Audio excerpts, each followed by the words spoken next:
Hi, this is Zupu. This is an update to that dragon model video that I did. I have learnt since then to make bump maps. So if I open this, you can see I've already had some progress with the bump mapping. I've done the plate mail and larger scales on the models.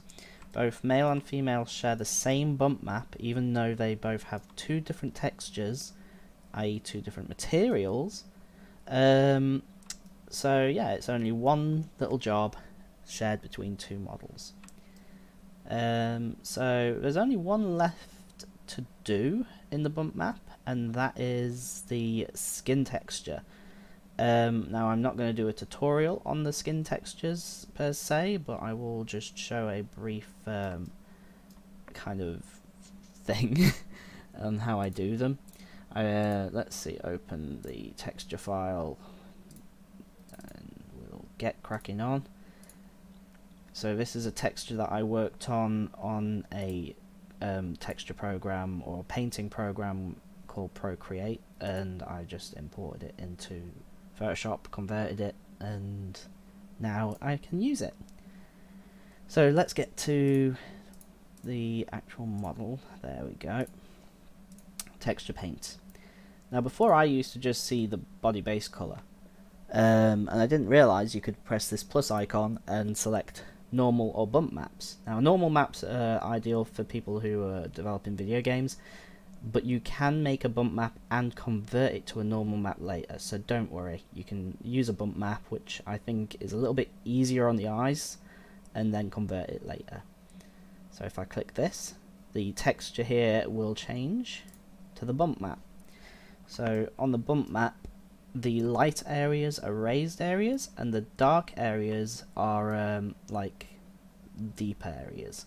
So this area here is deeper.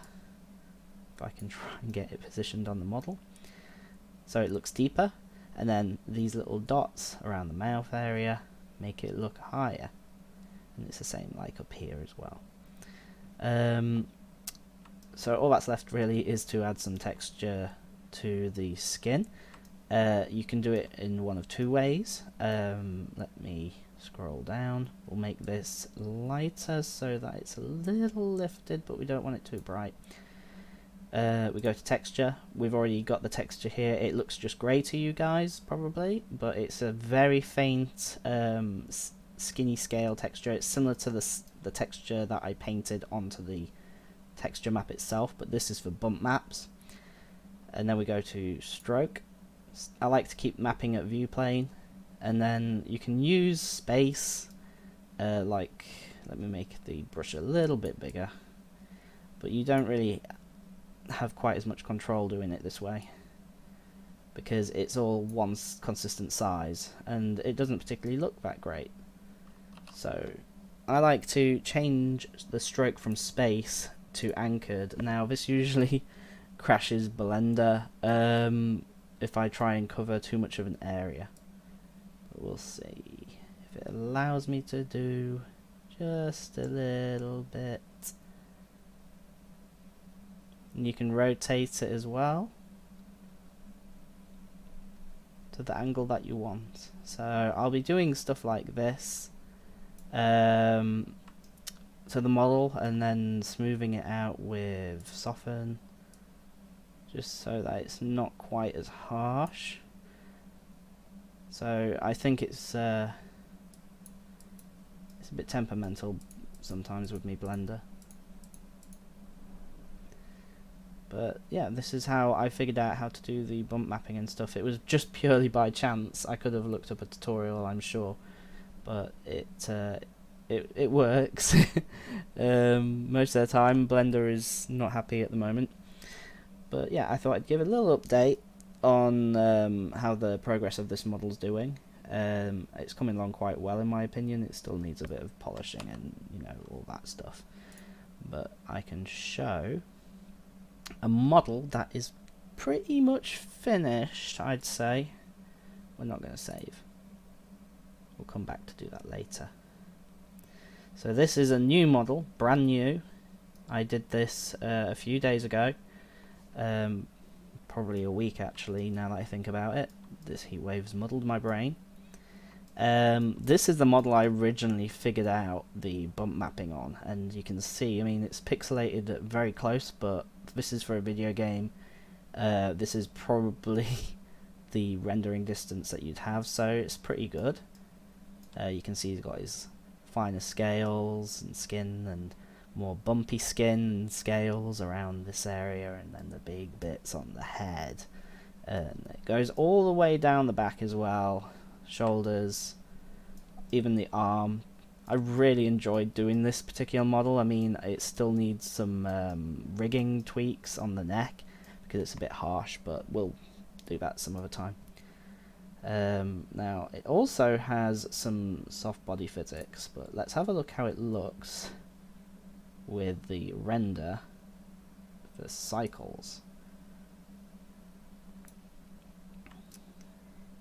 Now, it says it's going to take a few minutes, but whilst it's doing that, it should hopefully allow me to play this. And I'm still figuring out physics, but you can see this area is it jiggles a little bit, and his arms as well, they jiggle a little bit, and a bit around where the arms meet the body as well, that jiggles, just to give the creature a little bit of mass.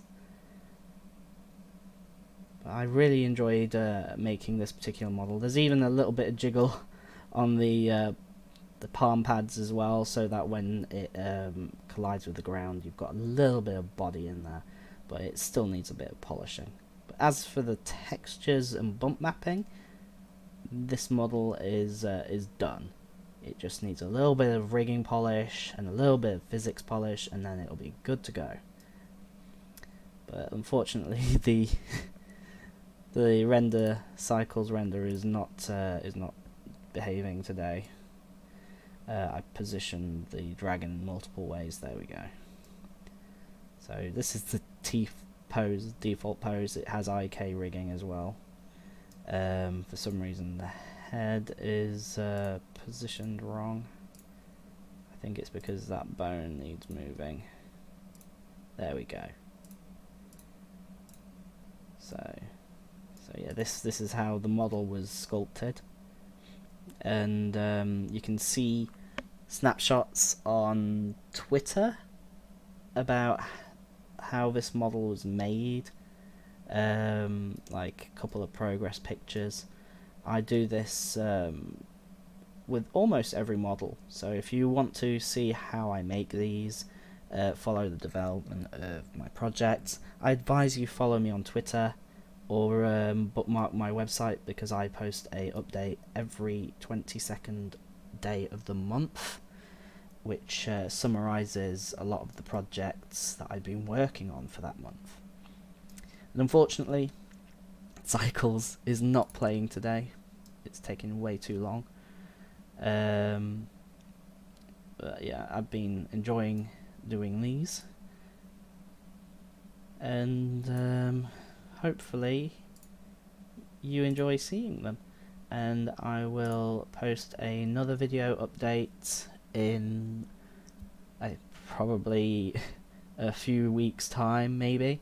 Depends how much progress I make on these models, because now that I know how to do bump mapping, the next thing on my agenda is getting physics and such to work properly on the models. And once I suss out how to make the physics look nice, and add effects like fire breath or glow in the dark eyes and things like that, then I'll post a video. So we'll see how things go. But until then, I will catch you in the next video, and see you next time. Ta-ra.